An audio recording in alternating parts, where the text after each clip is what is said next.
Oi, eu sou Mila Pazan e quero compartilhar com você, de forma clara, objetiva, acessível e sem juridiquês, essa jornada que é o direito autoral para artistas visuais na prática. Onde procurar sobre direito autoral? Na lei, no Pai Digital, ou seja, no Dr. Google. Coloque aí, lei número 9610/98, Planalto. Pronto! Você terá acesso à Lei de Direitos Autorais do nosso país, conhecida como LDA. O texto mais atualizado estará exatamente no site do Planalto. Você gastou alguma coisa? Então, você não gastou nada. Na verdade, você gastou sua conexão de dados móveis ou Wi-Fi.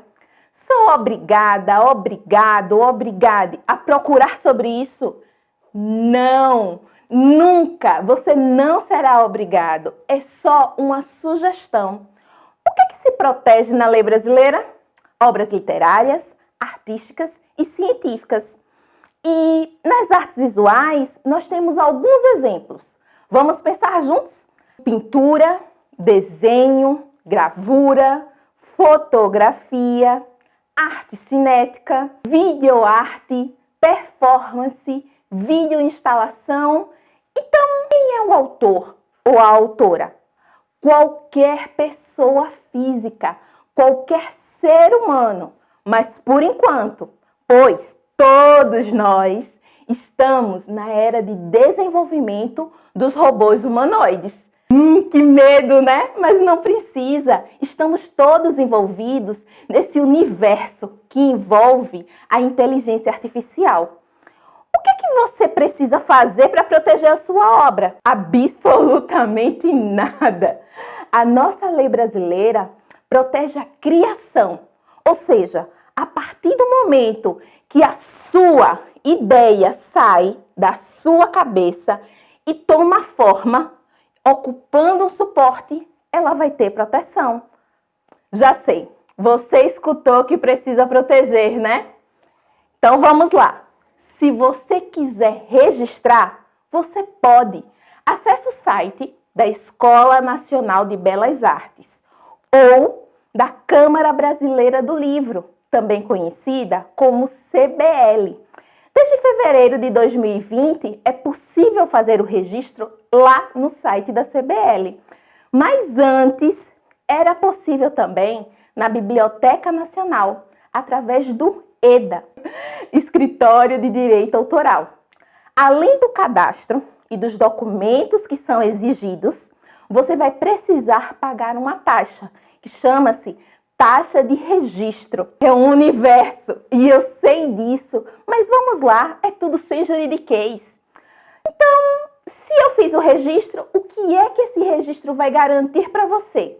A possibilidade de, numa discussão ou numa disputa administrativa ou judicial, eu ter o registro como um documento declaratório. Isso significa uma declaração de quem criou antes, certo? Mas se você deixar sem registrar, é uma escolha. Nossa legislação autoral brasileira taxativamente afirma que a proteção independe de registro. Assim, o registro ele vai ser um direito de escolha. E além de um direito de escolha, ele é um investimento financeiro. Voltando no passinho. Sua obra, ela foi parida para o mundo. Então, ela já nasceu com a proteção do direito autoral brasileiro. Olha que bacana. Nesse contexto todo, a gente precisa entender o seguinte: o que são esses direitos autorais na real, nessa prática, né? Nessa vibe, nesse cotidiano que todos estamos inseridos. É a grande possibilidade que o autor tem, ou a autora, de, a partir da fixação da sua ideia num suporte, proteger a sua criação. Olha só, nós somos mais de 8 bilhões de seres humanos no planeta e temos ideias constantemente. Por isso, aqui no Brasil, pela nossa legislação de direito autoral, nós não protegemos ideia. Então, somente uma ideia, ela não vai ter proteção de direito autoral. Mas se essa ideia ocupar forma, ocupar um suporte, então existe uma dupla camada. E essa dupla camada, ela vai ter uma camada de tinta dentro dos direitos morais e uma camada de tinta dentro dos direitos patrimoniais. E ela vai formar uma composição daquela obra. Então vamos lá recapitulando. O direito autoral, ele é composto por direitos morais e direitos patrimoniais. Ok, vamos lá. Os direitos morais. Os direitos morais são aqueles que estão ligados ao autor ou à autora, ao criador da obra. Então, não dá para vender. Não dá para simplesmente deixar para lá. Eles são 7. E eles estabelecem uma relação bem íntima entre a criação, a autoria. Eu costumo dizer que é quase uma relação umbilical. Aquela relação de umbigo que praticamente não dá para cortar. O primeiro direito moral eu chamo de é meu. É uma reivindicação de autoria da obra. Já o segundo é o divulga aí meu RG.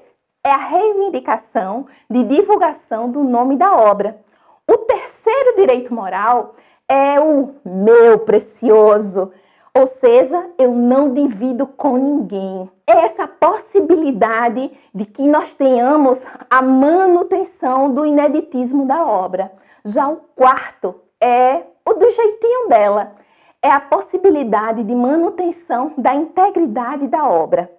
Todos esses 4 direitos, eles são exercidos, usufruídos pelo autor, pela autora, em vida. Mas também eles podem ser exercidos e usufruídos pelos herdeiros, pelos sucessores, após a morte do autor ou da autora. E eles também podem ser exercidos e usufruídos pelo Estado, após todo o prazo de proteção. Então, assim, é todo um ciclo de vida e até pós-mortem de proteção que é garantido em lei. O quinto é, posso fazer mais uma coisinha? É a possibilidade de modificação da obra. Já o sexto é o eu não quero mais brincar. É exatamente a possibilidade de retirar a obra de circulação. E o sétimo direito moral é o que eu chamo de acesso VIP, ou seja, é o acesso a exemplar único e raro da obra, para preservar a memória artística. O quinto, o sexto e o sétimo só podem ser exercidos ou usufruídos pelo autor em vida. E os direitos patrimoniais? Esses direitos patrimoniais são aqueles que estão diretamente ligados à obra. Então, nesse caso, você pode vender, alugar e doar. Se pertence a você, você pode usar, fruir e dispor como quiser. Mas você pode estar se perguntando, como é que faz isso? Vendendo a obra, cedendo, ou seja, vendendo para sempre todos os direitos, inclusive os direitos de imagem da obra, para que a indústria ou então o setor de serviços, o setor de produtos sejam interessados que podem utilizar essa imagem em algum produto. Eu também posso fazer o licenciamento. Quando você licencia, você está alugando os direitos de imagem da obra por um tempo. Agora, esse tempo ele é específico e é um tempo que é para a indústria. ou seja, para a indústria ou para o setor de serviços, para as empresas, para que ela utilize a imagem da obra em algum produto. Então vamos lá. Vocês já ouviram falar sobre o direito de sequência da obra? Então, o direito de sequência é o direito que todo artista visual tem. E é um direito que ele não pode renunciar. Significa o quê? Ele não pode renunciar, ele não pode vender. Mas é o direito que o artista tem de receber 5% sobre o valor de revenda de cada obra. E esse valor de revenda é sobre cada obra realizada, feita, vendida. E esse direito acontece enquanto o artista estiver vivo. Então, quando existir o aumento de preço nessas negociações, haverá o direito de sequência. Mas será que existe na prática? Bom, no Brasil, o direito de sequência ele surge no artigo 39 da Lei 5.988, lá de 1973. E depois ele ingressa e permanece na nossa atual Lei de Direito Autoral, 9.610/98, que eu já falei aqui. Passados 47 anos, o direito de sequência aqui no Brasil, a gente não pode falar de nenhum caso notório de aplicação e recebimento pelos artistas visuais.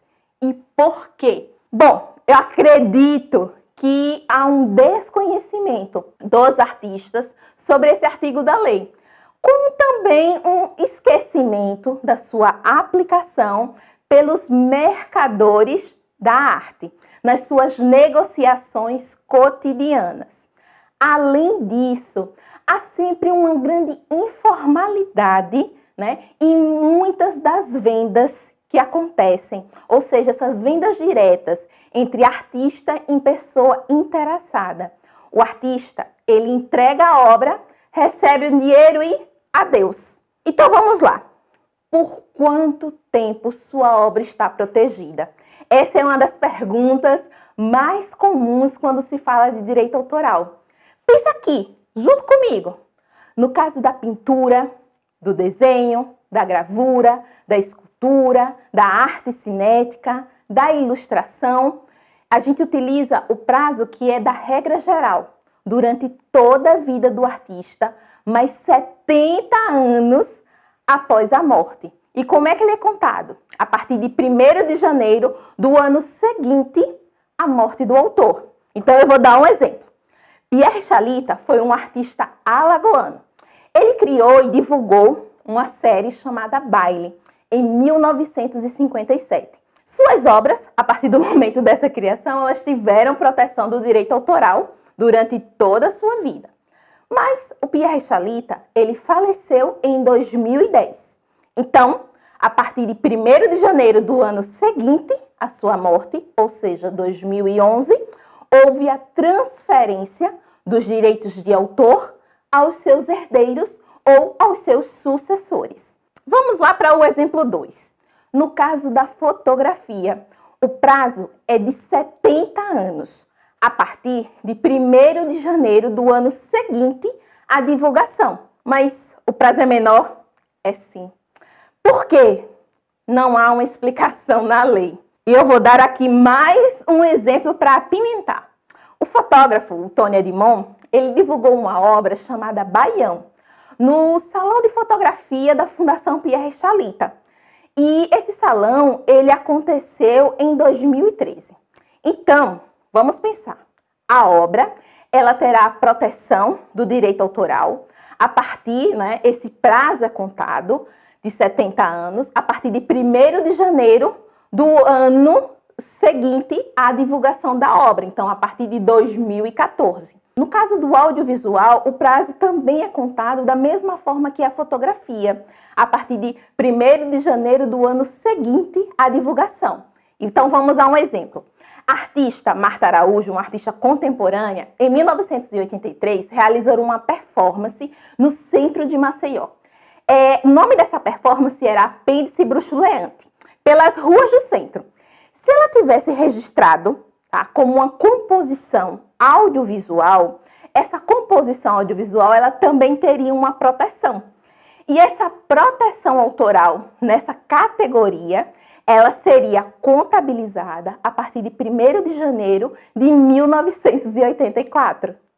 Um dos seus desejos é a venda dos seus trabalhos, não é mesmo? Então, eu sugiro que para cada obra que você queira vender, você faça uma certidão de originalidade e de autenticidade, que, na prática, é como se fosse uma certidão de nascimento da obra que ela está sendo vendida. Mas você é obrigada a fazer isso? Não, você não é obrigado a nada. Mas se você não fizer, você vai ter algum problema? Vamos lá, chega aqui pertinho de mim. Então, a discussão que existe é quanto ao reconhecimento do trabalho como sendo pertencente àquele autor ou àquela autora. Então, isso se relaciona com o preço que a obra pode alcançar no mercado de arte ou também numa venda, num licenciamento. Enquanto o autor ou a autora estão vivos, sempre existe a possibilidade de entrar em contato diretamente com ele ou com ela. Mas, após a sua morte, é necessário um exame. E um exame que é realizado por peritos de arte, para garantir que a obra realmente foi feita por aquele autor ou por aquela autora em determinado período. Um exemplo do que deve conter nessa certidão de originalidade e de autenticidade. Primeiro, o nome artístico. Depois, as dimensões da obra, altura, comprimento, largura, a técnica utilizada, o estilo, a temática, o modo de conservação, o ano da criação. Essa obra é original e única, sim ou não? E se for uma obra em série? Aquela pessoa que adquiriu, ela comprou o exemplar número 1 de quantos, por exemplo? Lembrando que uma cópia desse documento deve, ser entregue tanto ao comprador ou à compradora, como também deve compor, integrar o acervo do artista. Vamos lá, você fez uma obra no espaço público. Na verdade, qualquer pessoa pode fazer o que quiser com essa obra. Existe na lei um indicativo que se o trabalho ele está em local público, onde diversas pessoas vão ter acesso a ele e num clique, as pessoas podem fazer selfies, podem fazer lives, é permitida sim a representação por desenho, por pintura, por fotografia e pelos meios audiovisuais. Mas não pode ser esquecida a indicação de autoria. Lembra lá quando conversamos sobre direitos morais? Há também uma discussão bem polêmica que foi levada aos tribunais brasileiros sobre o aproveitamento financeiro para o lançamento de coleções de roupa, entre outras coisas, nos grandes painéis de grafites que tem nas cidades brasileiras. Esses painéis, situados em locais públicos, a gente tem que pensar. Essas coleções geraram um ganho econômico para essas empresas e esse ganho econômico, ele é um uso diferente do que o artista queria ou do que a lei propõe. Muita polêmica por aí. Vamos agora rir um pouquinho. Por quê? Porque é a hora dos memes de internet e as redes sociais, elas são cheias de leituras cômicas ou de paródias com essa utilização das obras de arte. Aqui no Brasil, nós podemos ter acesso a eles, inclusive, no Museu de Memes. Já acessaram? Então, coloca lá, Museu de Memes. E também no Instagram, com o @artesdepressão. Sorrir, gargalhar é muito divertido. E fazer um meme a partir de uma obra de arte é permitido, desde que você não coloque a obra, a original, em descrédito. E o que significa colocar em descrédito? Significa não deixar a obra com a reputação desfavorável. Então vamos lá. Você provavelmente divulga seus trabalhos nas redes sociais, mas eu sei que algumas vezes vai ficar com receio. Então, estamos todas e todos numa fase de conexões nessas redes sociais. Então, nesse universo, escolha o que vai divulgar. Veja se o que você quer fazer é possível ser feito através das licenças Creative Commons, que nós vamos ver em detalhes mais à frente.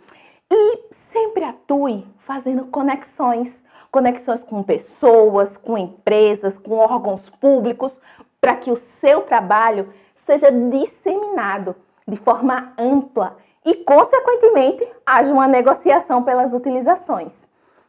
Já ouvi muito. Nunca vendi nada, mas só vejo notícia de artista que depois de morto ficou e foi reconhecido. Isso é comum no mundo da arte. Mas respira. Os direitos de autor ou os direitos morais, ele é composto pelos direitos morais e os direitos patrimoniais. Alguns deles vão ser transferidos aos herdeiros e sucessores, como a gente já viu, após a morte do artista. E isso vai compor exatamente o que a gente chama de legado. E são esses herdeiros, esses sucessores, que vão usufruir desse legado. Você pode escolher algo que torne mais claro o direito autoral? Sim. Você já ouviu falar do Creative Commons? Senta aí, deixa eu explicar. É a possibilidade de uma flexibilização do direito autoral tradicional.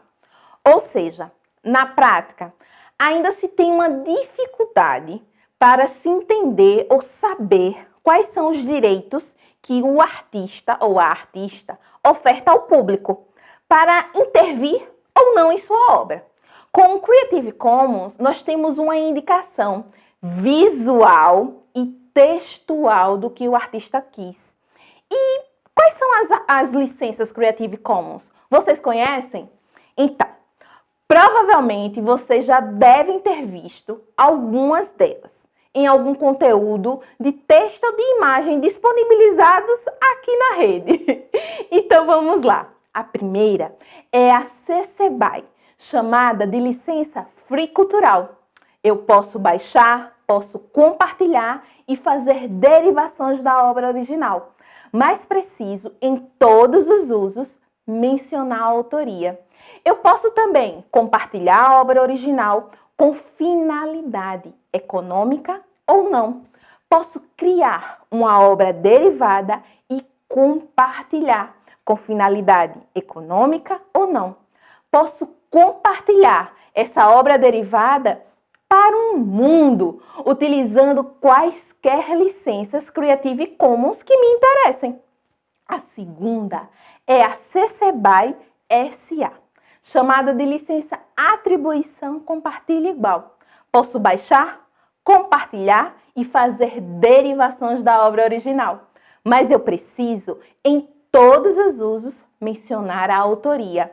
Eu também posso compartilhar a obra original, com finalidade econômica ou não. Posso criar uma obra derivada e compartilhar com finalidade econômica ou não. Mas eu só posso compartilhar essa obra derivada para o mundo utilizando a mesma licença Commons da obra original. A terceira é a CC BY ND, chamada de licença de atribuição, sem derivações. O que eu posso fazer? Eu posso baixar e posso compartilhar, sempre mencionando a autoria, mas eu não posso criar derivações da obra original. Posso compartilhar a obra original com finalidade econômica ou não. Não posso criar uma obra derivada, nem compartilhá-la, sobre qualquer possibilidade. E aí eu tenho que observar que eu só posso compartilhar aquela obra original pelo mesmo tipo de licença Creative Commons. Já a quarta é a licença CC BY NC, chamada de licença não comercial. Eu posso baixar, eu posso compartilhar, eu posso fazer derivações da obra original, mas eu preciso, em todos os usos, mencionar a autoria. E eu só posso compartilhar a obra original sem finalidade econômica. Só posso criar uma obra derivada e compartilhar sem finalidade econômica. Eu posso compartilhar essa obra derivada para o mundo, utilizando quaisquer das licenças Creative Commons que me interessem. A quinta é a CC BY NCND, chamada de licença atribuição, não comercial e sem derivações. Eu posso baixar, posso compartilhar, mencionando a autoria, mas eu não posso criar derivações da obra original. E eu só posso compartilhar a obra original sem finalidade econômica.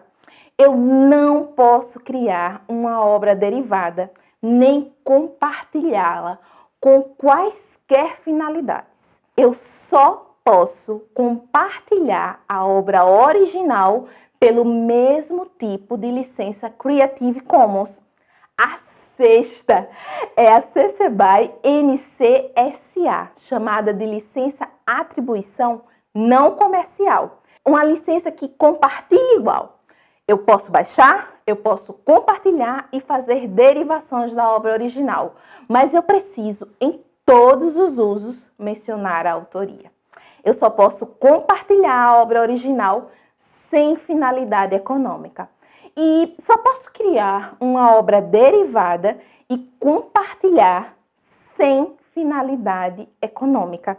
E eu só posso compartilhar essa obra derivada para o mundo, utilizando a mesma licença Creative Commons da obra original. E aqui já vai um alerta.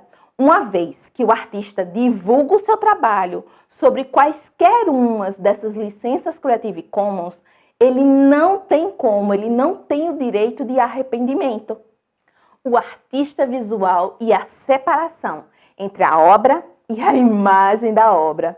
O artista, quando vende a obra que está materializada no suporte físico, vende o que a gente chama de a obra em si, ao cliente, que tem o direito de expor, mas não significa que o artista vendeu a imagem da obra. Essa imagem ela pode ser utilizada, ela pode ser explorada através de licenciamento para produtos, que é uma fonte financeira para o artista durante a sua trajetória artística.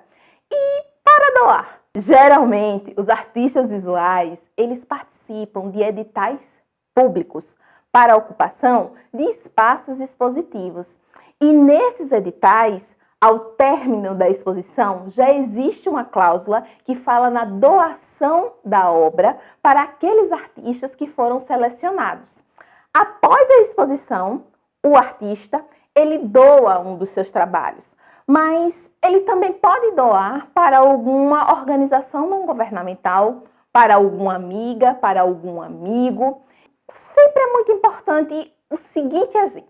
Se eu vou fazer uma doação, eu preciso fazer um termo de doação, esclarecendo as questões relacionadas aos direitos morais e aos direitos patrimoniais. Lembra que a gente já conversou sobre isso? Eu vou dar aqui um exemplo. Em 2018, a Pinacoteca da Universidade Federal de Alagoas lançou um edital. Uma das cláusulas desse edital falava exatamente de como seria essa doação. Então vamos lá. Como é que funciona o mercado da arte?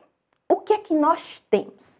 Basicamente, conseguimos fazer um detalhamento entre o mercado primário, ou seja, aquele mercado que o objetivo é a representatividade da obra. E temos uma relação entre o artista, o galerista e o colecionador. Já no mercado secundário, nós temos como objetivo a revenda de obras que já foram anteriormente comercializadas. Então, nesse momento de revenda, nós teremos uma cadeia.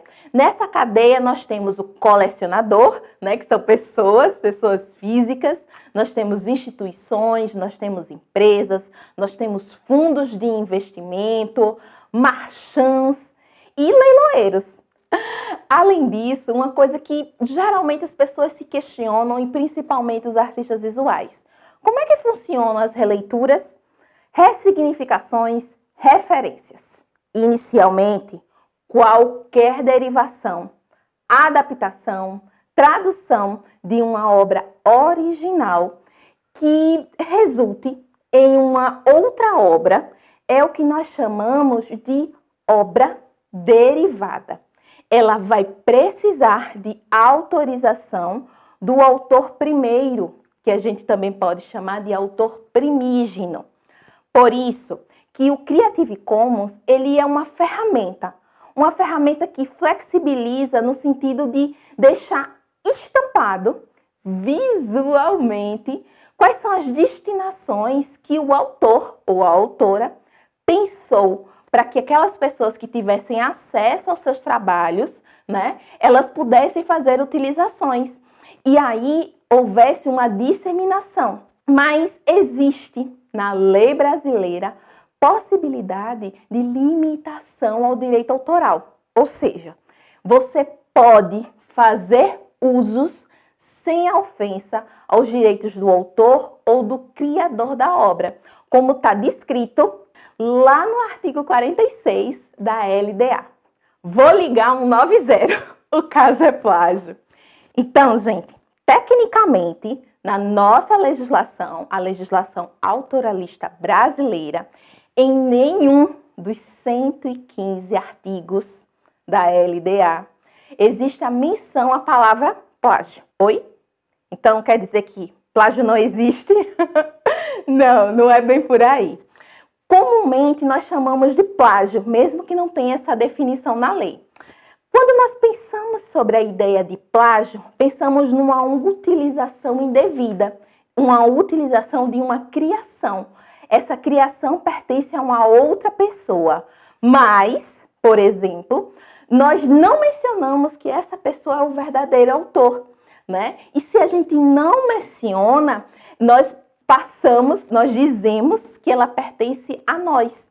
E esse conceito se materializa no termo contrafação, que está sim descrito na Lei de Direito Autoral brasileira. Outra coisa, lá no Código Penal existe um capítulo, o Código Penal brasileiro, um capítulo que fala sobre os crimes contra a propriedade intelectual.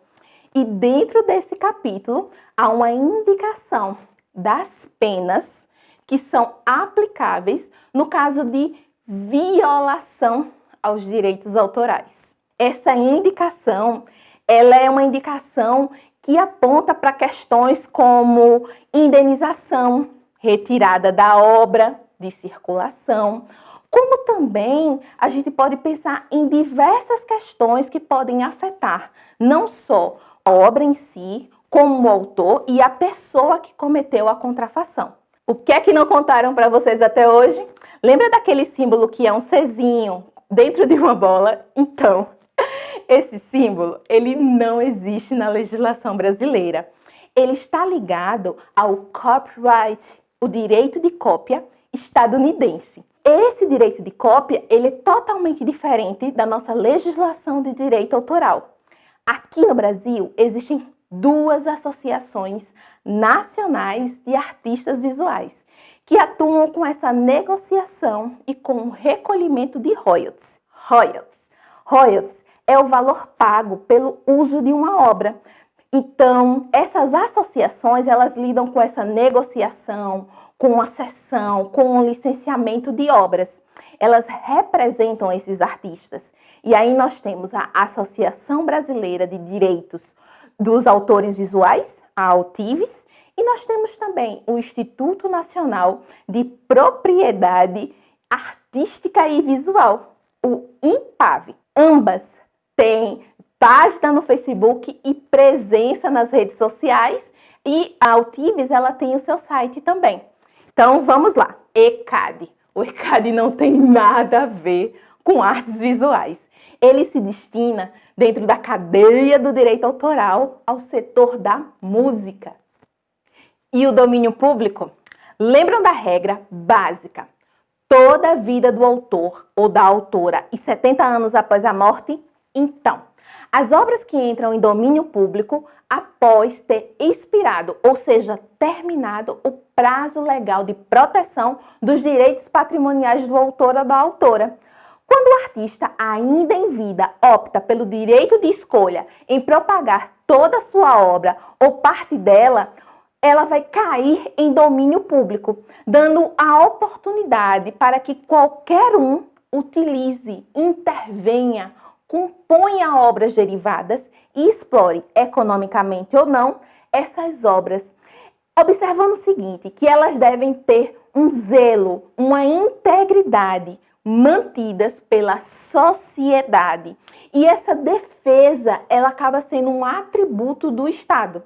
E aí vocês podem pensar, se está na internet, está disponível e eu posso usar, respondemos com um bom e velho: então, meu jovem ou minha jovem, nem tudo que está na internet está disponível para o seu uso ou utilização como nós quisermos. É preciso estar atento ou atenta ao que diz a nota de rodapé das obras autorais que você deseja utilizar.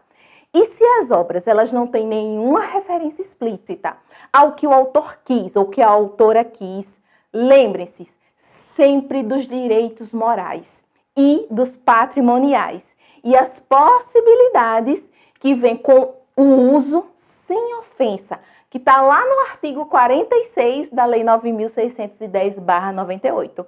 Então vamos lá. Quais são os dados básicos para um contrato de cessão? Lembra que é aquele contrato de venda do meu trabalho? Então vamos lá. Nome civil, nome social, o nome artístico, os dados pessoais, RG, CPF, Estado Civil, né? O endereço, o nome do comprador, os dados pessoais desse comprador, RG, CPF, Estado Civil, endereço, o título da obra, as dimensões, o ano de criação, técnica que foi empregada, a especificação sobre os direitos morais da obra pertencentes ao autor e se o suporte ele está sendo vendido junto com os direitos de imagem da obra. Qual o valor dessa cessão da imagem da obra? O pagamento ele vai ser realizado em prestações ou numa parcela única? Em qual meio? Em mãos ou através de transferência ou depósito bancário? Haverá algum tipo de multa estipulada pelo descumprimento do contrato? E, por fim, o local, a data e a assinatura de ambos. Nós temos também os dados básicos para um contrato de licenciamento. Lembrando, licenciamento, aluguel por prazo definido.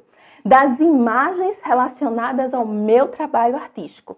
Então, eu vou ter a definição do nome civil, o nome social, o nome artístico, os dados pessoais, como RG, CPF, Estado Civil, né? O nome desse comprador, os dados pessoais, o Estado Civil, o endereço, né? O título da obra, as dimensões da obra, o ano de criação, a técnica empregada, a especificação sobre os direitos morais pertencentes ao autor e qual é o valor do licenciamento da imagem da obra.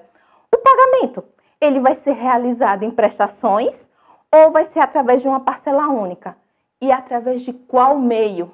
Em mãos, depósito bancário ou transferência? Por quanto tempo o cliente poderá utilizar a imagem? Ele terá uma utilização exclusiva? Ele poderá utilizar em quais meios, em quais produtos? Haverá multa em dinheiro por descumprimento do contrato? E, por fim, o local, a data e a assinatura. A gente chega num ponto que eu costumo brincar e chamo de ciranda-cirandinha, que é mais ou menos o seguinte: as obras em coautoria e as obras coletivas nas artes visuais. Geralmente, nós estamos habituados a ver os artistas e as artistas em seus ateliês, em seus espaços, muitas vezes sozinhos e criando. Mas quando esse artista ele se propõe a fazer um trabalho em parceria com outro artista, onde no resultado nós temos a junção de duas subjetividades ou mais subjetividades para a criação de uma obra comum, bingo! Temos uma obra em coautoria.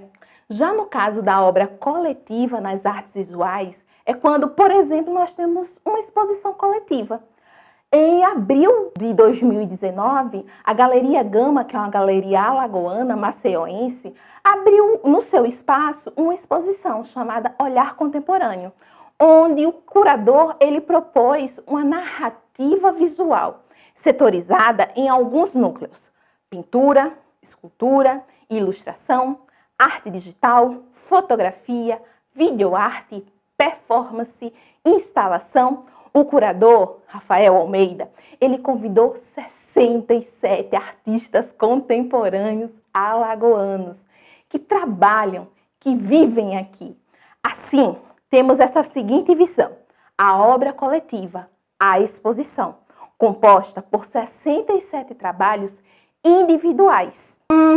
E as obras que vocês podem fazer sob encomenda?